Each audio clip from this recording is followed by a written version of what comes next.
वालेकुम। कैसे हैं आप? सब खैर खैरियत से हैं? अल्लाह ताला आपको अपने हिफ्ज़ ईमान में रखे। अल्लाह ताला हमेशा आपको अपनी फैमिली में हंसता मुस्कुराता रखे। आज की जो मेरी बात है, बात करने से पहले जो जिन्होंने मेरे चैनल को सब्सक्राइब नहीं किया वो सब्सक्राइब कर ले, ताकि जो मेरी आने वाली वीडियो नई आने वाली वीडियो है वो बर वक्त आपको जो है उसका नोटिफिकेशन मिल जाए।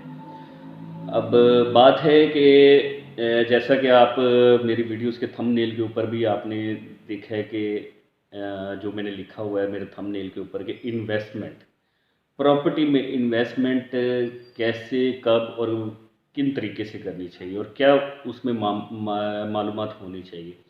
तो आज का मेरा टॉपिक जो है वो किसी सोसाइटी के मुतालिक नहीं है, कि किसी के बारे में किसी सोसाइटी के मुतालिक कोई इन्फॉर्मेशन नहीं मैं दे रहा। मैं जस्ट आज मेरी जो बात है वो है इन्वेस्टमेंट के मुतालिक। और आपसे रिक्वेस्ट है कि मेरी वीडियो पूरी देखिएगा, ताकि आपको इससे कोई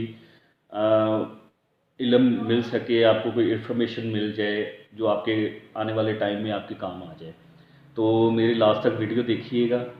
तो अच्छा जी, बताने का मकसद ये है कि जो इन्वेस्टमेंट है, इन्वेस्टमेंट होती है तीन तरह की। ठीक है, तीन तरह की इन्वेस्टमेंट है, और जिसमें एक जो है वो लॉन्ग टाइम के लिए होती है, एक होती है जो मिडल में आती है, और एक होती है शॉर्ट टाइम के लिए। शॉर्ट टाइम में ये होता है कि वो इन्वेस्टर्स के लिए और डीलर्स के लिए होती है। जो लॉन्ग टाइम के लिए वो एंड यूज़र के लिए होती है इन्वेस्टमेंट।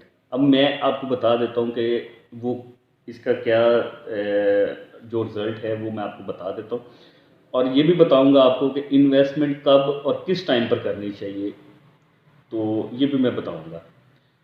अच्छा जी, शॉर्ट टाइम के लिए जो होती है कि एक मार्केट में आप बैठे हैं, प्रॉपर्टी के प्लेटफॉर्म में आप बैठे हैं, तो एक मार्केट होती है कि जब मार्केट चलती है तो उसमें कुछ पैसे इंक्लूड होते हैं, मार्केट प्लस होती है तो उसमें बयाना होल्डर्स होते हैं।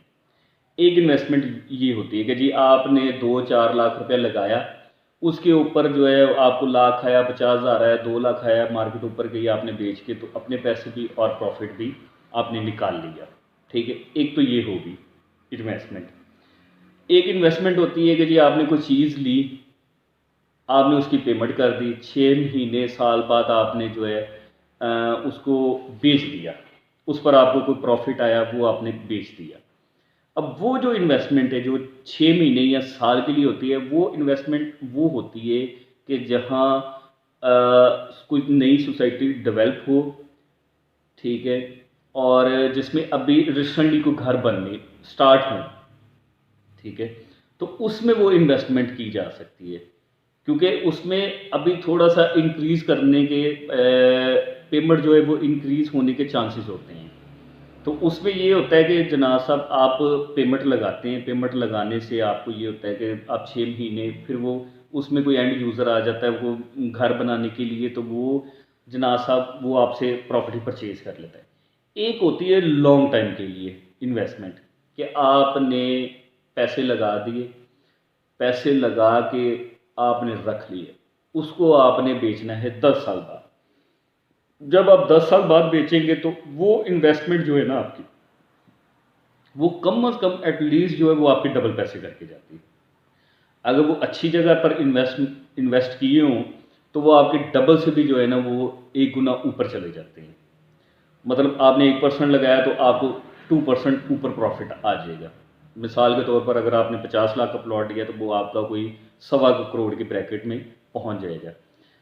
मिसाल के तौर पर मैं आपको बता देता हूँ कि DHA 9 टाउन, शहदा टाउन भी जिसको कहते हैं, DHA का फेज़ 9, उसमें तकरीबन 15 से 20 लाख का, 25 लाख तक का रेट था। आज वो 1.25 करोड़ का रेट है 2 साल के अंदर अंदर। अब वहाँ बिल्डर्स भी आ गए, घर भी बन रहे।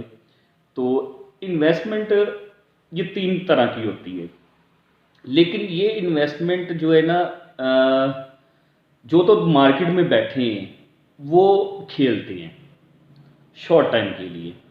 एक होते हैं कि जो पेमेंट लगा के तो जनाब साहब 6 महीने बाद बेचते हैं, वो होते हैं बिल्डर्स, इन्वेस्टर्स और बिल्डर्स। कुछ होती है जी घर बना के बेच देते हैं, एक वो भी इन्वेस्टमेंट है। जो लॉन्ग टाइम के लिए होती है वो होती है ओवरसीज़ के लिए, या जिनके पास एक्स्ट्रा पैसे हों कि जी प्रॉपर्टी लेके तो आपने रख छोड़ी है, आपको पेमेंट की ज़रूरत नहीं है।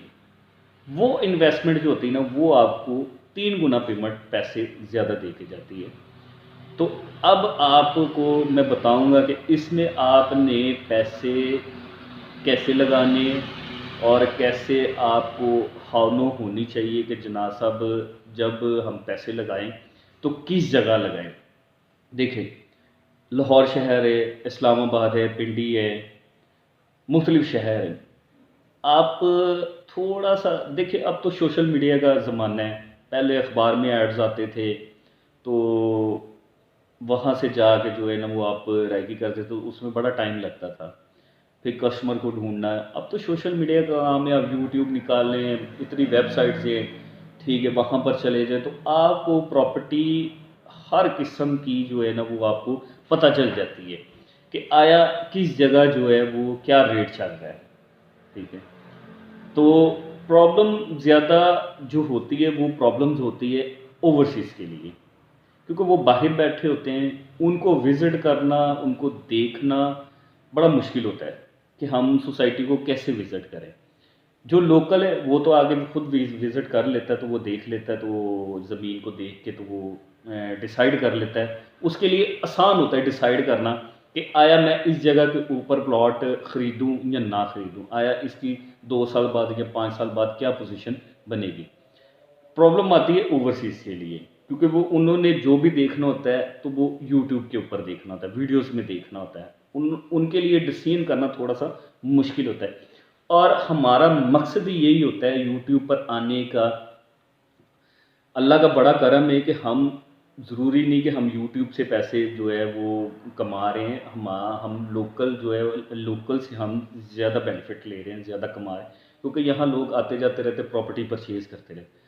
ओवरसीज़ है, ओवरसीज़ को मुतमिन करना ज़रा थोड़ा सा मुश्किल हो जाता है, क्योंकि वो बाहर बैठा होता है, उसके लिए पेमेंट भेजना भी मुश्किल होता है, और उसके लिए प्रॉपर्टी को डिसाइड करना कि आया मैं जनाब साहब कि ये ज़मीन जो मुझे दिखा रहे हैं कि आया ये सच में है भी कि नहीं है, उसके लिए बहुत सी चीज़ें कॉम्प्लिकेट होती हैं, ठीक है। लेकिन ये होता है कि अगर उनको अच्छी तरह से गाइड किया जाए तो मेरे ख्याल से तो उनको समझ आ जाती। शर्त ये है कि जो बंदा उनको डील कर रहा है वो बंदा जो है वो उनको हर चीज़ जो है ना, हर पॉइंट ऑफ सोसाइटी का हर पॉइंट जो है ना उनको बताए, ठीक है, और दिखाए भी कि ये पोजीशन है इस टाइम। और उसमें ईमानदारी होनी चाहिए। सबसे बड़ी बात है ईमानदारी।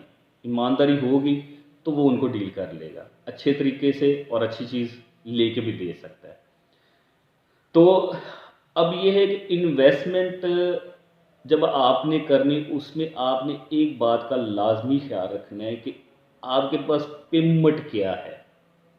पहली बात ये है कि आपके पास पेमेंट कितनी है।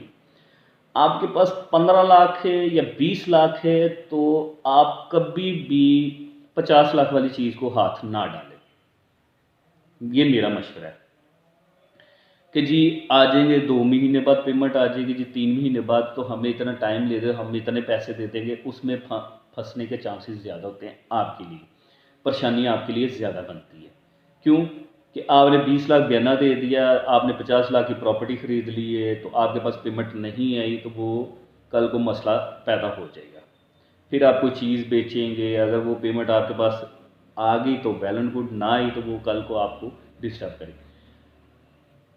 प्रॉपर्टी ख़रीदने का पहला जो असूल है वो यही है कि जनाब साहब आपकी जो पैसे हैं ना, आपकी जो पॉकेट में, आप कोशिश करें कि उसकी सराउंडिंग में ही चीज़ ढूंढें। अगर आपके पास पैसे आने हैं तो आप उनको, उनका वेट कर लें, जब वो आपकी जेब में पैसे आ जाए तो तब आप चीज़ें तलाश कर लें।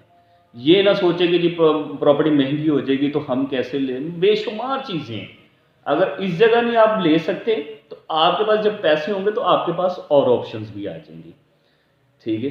लेकिन आप आने वाली परेशानी से, आने वाले टाइम से जो आपको परेशान करेगा, आप उससे सेफ हो जाएंगे, ठीक है।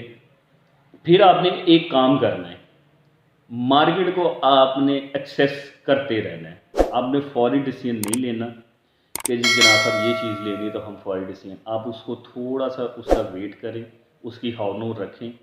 अब 15-20 दिन उसकी हावनो लेते रहें कि मार्केट आया, और पैसे आपने तब लगाने के जब वो स्टिल हो जाए। आप उसको वेट करें, ठीक है। अगर आपने घर बनाने के लिए चीज़ लेनी है तो फिर उसमें 2-4 लाख को फिर मायने नहीं रखता। अगर आपने इन्वेस्टमेंट के तौर पर जाना है कि जी कल को हम बेचेंगे तो 4 पैसे कमाएंगे, तो उसके लिए फिर आपको चीज़ें जो है ना वो समझनी चाहिए कि आपने करना क्या है। आपने करना ये है कि जब एक मार्केट चल रही है, ऊपर जा रही है, आपने वेट करना है। वेट करने के बाद जब वो स्टिल रुक जाए, स्टेबल हो जाए एक रेट के ऊपर, उसके बाद आपने जब वो रेट रुक जाए तो उसके बाद आपने ये देखना है कि आया ये 10-15 दिन, 1 महीना आपने वेट करना है। 1 महीना वेट करके जनाब साहब कि अगर उसके रेट में उतार चढ़ाव नहीं हुआ, ना वो ऊपर गई वो ना नीचे गई, तो तब आपने बाइंग करनी उसमें। क्योंकि जब प्रॉपर्टी रुक जाती है ना तो उसके बाद वो कुछ टाइम के बाद, वो 2 महीने बाद या 4 महीने बाद उसने ऊपर जाना होता है, वो नीचे नहीं आती जब एक रेट स्टेबल हो जाता है। जब स्टेबल हो जाता है उसके बाद हमेशा प्रॉपर्टी महंगी होती है, नीचे नहीं आती। जब नीचे आती है तो वो मसलसल फिर नीचे आती जाती है, ठीक है। आपने वो देखना है कि वो नीचे आती जा रही है, आपने वेट करना है, ठीक है।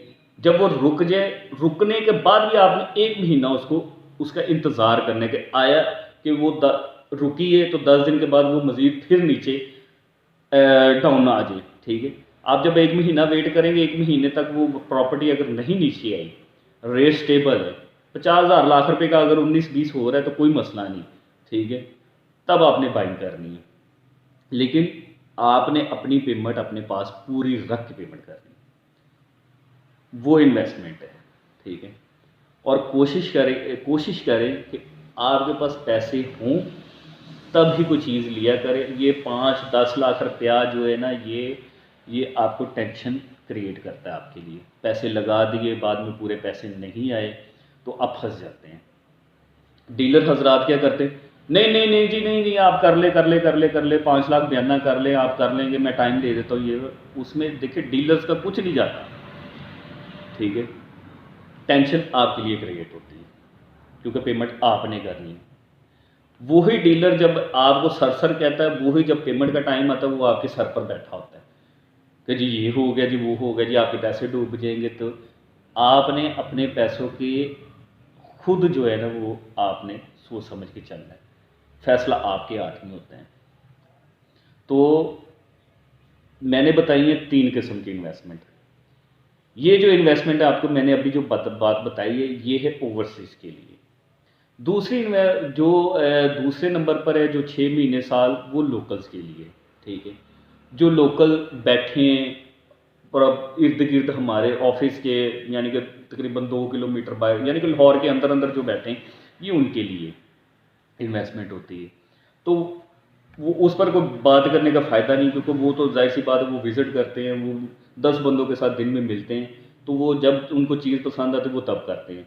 उस का तो मैं आपको नहीं कोई डिटेल में बता सकता, क्योंकि वो डील का सिनेरियो फ़र्क होता है, ठीक है। क्योंकि वो लोकल होते हैं, उन्होंने हमारे पास भी आना है, फिर आगे भी चले जाना है, और दूसरे दफ्तर उन्होंने 10 दफ्तरों में जाना, तब फिर जहाँ जाकर उनको चीज़ समझ आती, मुनासिब मिलती, वो वहाँ से ले लेते हैं।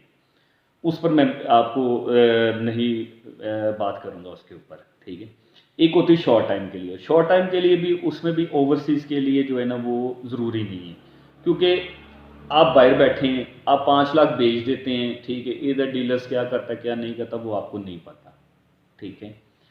इसलिए बताने का मकसद है कि सिर्फ़ और सिर्फ आपके लिए जो ओवरसीज़ बैठे हुए हैं, ये उनके लिए मैं बात कर रहा हूँ कि उनको इन्वेस्टमेंट कैसे करनी चाहिए। उनको पूरी हवनो आपने रखनी है। अगर आपका कोई रिश्तेदार, कोई बहन भाई अगर उस एरिया में रहता है, मिसाल के तौर पर मैं लाहौर का हूँ, तो आप ओवरसीज़ हैं, आपने मुझसे कॉन्टेक्ट किया, कोशिश करें कि आपको कोई अगर रिलेटिव हो या फैमिली में कोई हो तो आप उनको मेरी तरफ भेजें, उनको बताएं। प्रॉपर्टी ख़रीदने से पहले आप उनसे बातचीत आप ज़रूर करें, मुझसे करें या आप किसी से भी बात हो जाती है डीलर से, आप उनसे बात करें।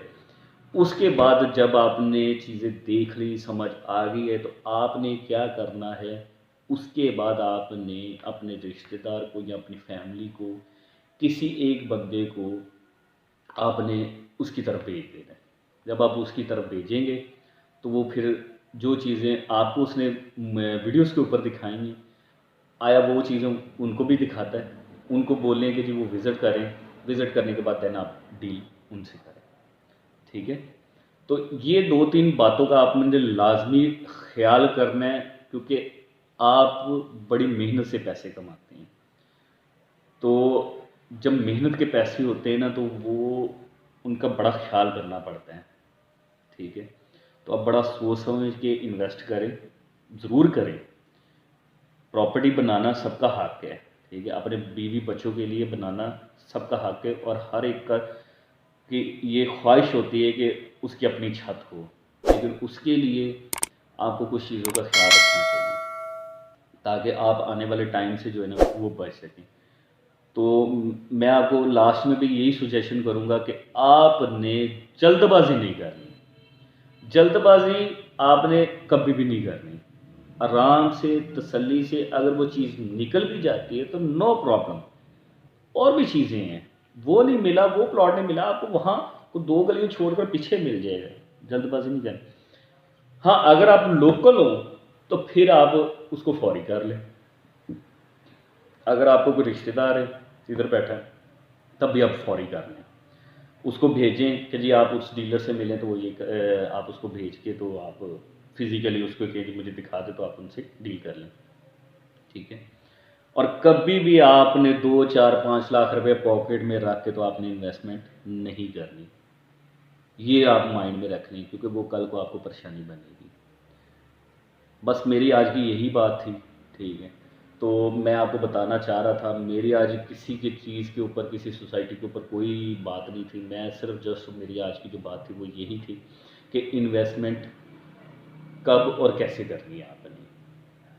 तो ये मैंने आपको बता दिया है, बस मेरी बात को ज़रा ध्यान से, गौर से समझिएगा, और बाकी अल्लाह ताला आपको हमेशा खुश रखे, हँसते मुस्कुराते रहें, और समरान को भी अपनी दुआओं में याद रखें, और कि मैं आपकी खिदमत के लिए बैठा हूँ। मेरे लिए आप मुझसे डील ना करें, अगर कोई आपको मुझसे मशवरा चाहिए, कोई बात पूछनी है, तो आप मुझसे जो है ना वो मेरे दिए गए नंबर के ऊपर जो है कॉन्टैक्ट कर सकते हैं, तो मुझसे आप मशवरा भी ले सकते हैं। और हाँ, लास्ट में एक बात मैं कह दूँ कि आप जब मुझे कमेंट करते हैं ना, तो कमेंट के ऊपर जो है क्वेश्चंस, ठीक है आपने कर दिया, लेकिन मेरा व्हाट्सएप नंबर है, आप मेरे व्हाट्सएप नंबर के ऊपर मुझे मैसेज किया करें, ताकि जब बात करनी है, तो मैंने अगर आपको कोई बात बतानी है, तो मैं आसानी के साथ आपसे, मैं कमेंट में जाके आपको आपकी डिटेल की जो आपका क्वेश्चन है, मैं वहाँ नहीं बता सकता आपको कि जी ये हो रहा है, वो हो रहा है, मैसेजेस पर नहीं। आप मुझे व्हाट्सएप पर करें, मेरे दिए गए नंबर के ऊपर आप मुझसे रब्ता करें, मैं आपको पूरी डिटेल बताऊँगा। आप इसी तरह हँसते मुस्कुराते रहें। भाई को दें इजाज़त। अल्लाह हाफ़िज़।